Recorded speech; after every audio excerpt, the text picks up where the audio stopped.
So, OnePlus Buds 4, are they really that good? And how about it against the flagship, the Buds Pro 3? Hello friends, welcome back, this is Jessie, and today we are taking a look at the full OnePlus earbud bucket meal. I've got the Buds 4 here, plus some of the earlier models and of course their flagship series too. So today's topic is, first, which OnePlus earbuds are actually worth buying? Let's compare the budget Nord series and the Pro series against the Buds 4 to see which one gives you the best value. Second, if you're not a OnePlus or Realme or Oppo phone user, is it still worth it? I'll show you how the sound quality and features perform on non-OnePlus devices. And third, I put the Buds 4 up against the Hotsales you guys have been asking about in the comments. And we got the Soundpeats Air 5 Pro and the Realme Buds Air 7 Pro. If you have any other ones you're not sure, feel free to leave a comment below. It's very happy to be trusted, and I'll respond as soon as possible. Headphones, IEMs, bean shape or ear clips,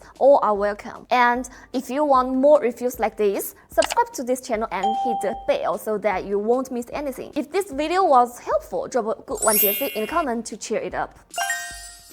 So before we get into the comparisons, let's check out today's lineup. And I need to make it clear before all, a lot of OnePlus and Oppo earbuds are basically rebrands of each other. So I didn't buy every single OnePlus model. Some of them are literally impossible to get in my country. For those, I used the Oppo version as a stand-in. Don't worry about the sound differences. For the pairs I'm testing today, I borrowed my friend's OnePlus versions and confirmed they match. Or make it this way. Same drivers, same materials, same tuning, and any small differences can be dialed in with EQ anyway. The X means they're high-end 9 like the Encore X3, the 3 means they're in-ear 9. The Air usually means half in-ear.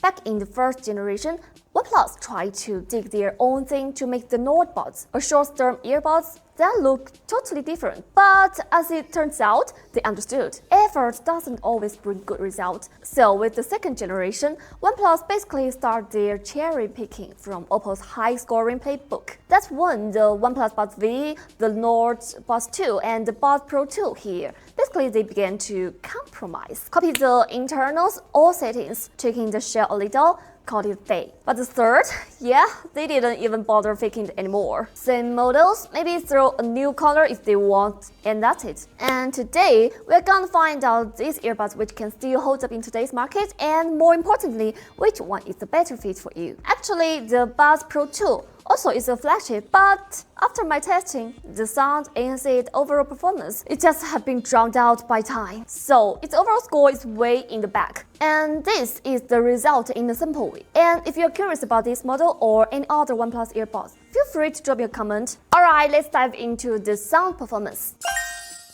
The OnePlus Buds 3 dropped last February, and overall, they sound pretty good. For me, it's like a solid example of tuning making up for what the drivers can't fully deliver. The bass hits hard and covers a wide range, but the rebound speed and dynamics are just average. So yeah, the bass presence is strong, but it feels a little raw and rough. Like, you clearly hear the bass, but you won't really get that chilling texture or resonance behind them. The hits land sharp and clean, so vocals don't get muddy, and the beats hold their ground just fine. Vocals come through clean and bright with decent sibilance control. That said, you still get some sounds, especially with female vocals. Still, the texture is nice. You get a fair amount of vocal detail and it doesn't sound forced. The separation from instruments is clear, giving you a good sense of depth. Treble has solid extension. You'll hear violin overtones and a sense of air, but the roll-off comes a bit early, so the heights feel capped, like you're in a big modern apartment, but with ceilings that are only 2 meters high. It's very spacious, but not quite open. Instrumental pieces don't shine as much because of this. On AAC, I'd give them a 7 out of 10. Now, moving on to the OnePlus Nord Buds 3 Pro, which came out last August. Their sound is kind of like walking to a music festival without rules. The vibe is fun, they grab your attention right away, but details, not so much. Everything feels like it's trying to give you more instead of sounding refined. And a lot of that comes down to the driver. a huge 12.4mm single dynamic driver, which makes control and tuning pretty tricky. The bass is full and heavy, but it's not very punchy.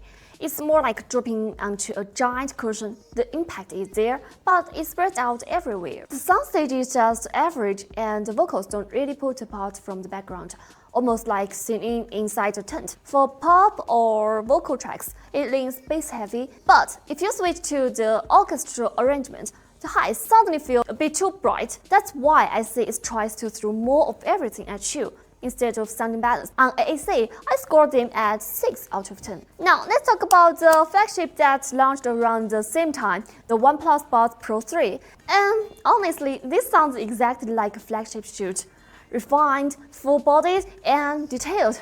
I just can't get enough words to talk about it. These come with that classic setup, an 11mm 30-layer ceramic metal diaphragm paired with a 6mm planar diaphragm. And they are powered by dual decks. This same combo actually carries over to the Buds 4 and Oppos Encore Free 4. Okay, the bass is where it really shines. The dynamic range is excellent, and you can actually feel different parts of the low end placed in different spots. For example, the 200 to 500 Hz region tends to sit slightly upper left and upper right, giving you a strong sense of extension and really outlining the edge of the soundstage. Go a little lower and those frequencies move to the front, spreading out and adding that sense of extension. Mids are clean, positioned right in the center with just a bit of space from your ear, so the vocals don't feel too close, but very clear and grounded and central. Imaging is sharp, and if you pay attention, you can almost hear exactly where the vocals start to bloom outward. Highs are large and full, with no dryness or hollowness. They are not in a box either. You get a centered treble that extends vertically all the way above your head, which creates a really strong sense of separation. String instruments in particular are stunning. For example, listen to Vivaldi's Winter. You can hear the pluck of each string, the vibration and the decay, all within a very precise range. So, how can I actually show you what I mean? So, here I plunk a string. With the Pro 3, you'll hear not just the note itself, but the whole movement. The vibration, the decay, and the space it happens in. But other earbuds, they might reduce that to just a flat note, or exaggerate so much that it loses all fairness. That's why the Pro 3 feels so real and immersive. Even when the violins come in later, you still catch the echo, the texture of the bow on the strings, and that silky smoothness. So, with pop or casual tracks, you might not immediately notice how insanely detailed they are. You just think, yeah, sounds good. But with large orchestral arrangements or instrument solo, the difference is light and day. Honestly, they can hold their own against some serious IEMs. On ANC, I'm giving them a solid 9 out of 10. As for the Buds 4, I already went over them in the previous video. Muddy lows, elevate highs, noticeable sibilance. But with the latest firmware, it's shifted a bit. Now, high sounds darker. I even turned down bass wave to tame the sibilance, but it just ended up dulling everything even more. It's tricky. You got hunt for that balance. On ANC, this sits at about a 7. Actually, ANC gives not too much to say. It's pretty limited compared to what we have this year. At launch, these earbuds were strong comments, but fast forward to now, and the Buds 3's ANC is just average for this price. Lows still leave a bit of background noise, mids and highs are mostly handled by passive isolation. That's why the Buds 4 feels like a real step forward. It cut out low-end noise almost entirely, and tamed a good chunk of vocal range too. And the Pro 3 wins in the transparency mode. I hardly talk about this, because I barely need it. But it's natural, open, and makes the outside world sound like well, the real world. So, looking at the quality scores, the Buds Pro 3 are still ahead far away, and keep in mind, I didn't even factor in some of their unique extras. I'm genuinely excited to see what OnePlus does next. If they can bump ANC up to the same level, that'd be a killer. Now, between Buds 3 and Buds 4, it really comes down to what you need. Buds 4 has a stronger ANC, Buds 3 has better sound tuning, and their prices are pretty close. Just pick your needs. Feature-wise, using them with a OnePlus phone or a non-OnePlus phone does change the experience. Things like quick pairing pops up, app and Bluetooth controls, high-res modes, the LHDC codec, even camera assists. But let's stay focused on sound quality. With the Non-Oneplus 3 Pro on LHDC, the vocals get tighter, drum hits line cleaner, there's more detail and extension, and the soundstage opens up. Basically, it scrubs off that cheap feelings and bumps up the texture, and the score goes from a 7 to an 8. So yeah, they are definitely better with a OnePlus phone. But 3, on the other hand, sound brighter with less low-end weight and more vocal detail. But the trade-off is heavy green and harsher sibilance, which does affect your listening experience. And since it's more about driver limitations, EQ doesn't really help much. So they might actually even sound better on non-OnePlus devices. But 4 with LHDC give you more detail too. Look at things like the shimmer of the triangle, but everything gets boosted together, so sibilance becomes really sharp. The good thing is, with their dual deck setup, EQ actually works really well. You can fix it. The best thing is you're stuck choosing, deal with the sibilance or deal with the muddiness. Here are 2 EQ presets that I think strike a decent balance. Feel free to try them out. And hey, don't roast me for tweaking EQ this time. I know I usually avoid it, but come on, the Buds 4 are good earbuds. They deserve a rescue. So next up, let's talk about the other popular picks. People always ask me to compare against the OnePlus Buds 4. For Liberty 4 NC and the Earphone Air Pro 4, I've already done a full comparison in my Oppo Enco 3 4 video. All the specs and impressions there still apply. So check it out or drop your specific needs in the comments and I'll get back to you. Now, some picked Air 5 Pro. These actually launched in the same month as the Buds 4, but the hype was worlds apart. The main reason I rated them lower comes down to the fit. Some picked went with this so-called slim waist design. Sure, it looks fresh on paper, but in reality, beauty tax, my friend. Honestly, I don't even think it looks that good. To make a slim waist, you need the top and bottom to flare out. Yeah, the shell's bigger. Bigger shells means worse comfort. So what's the point of a better grip if you don't even want them in your ears? Sound-wise, they are warm. Vocals can feel a little weak, but the treble is bright and sparkly with solid resolution. Overall, I say the listening experience is actually nicer than the Buds 4. If you turn on the bass boost, it's like they just had a full meal. Much more energy, much more punch. But in terms of everything else, features, performance, the Buds 4 are way ahead. So if budget is your top priority, go with the Earphone Air Pro 4 instead.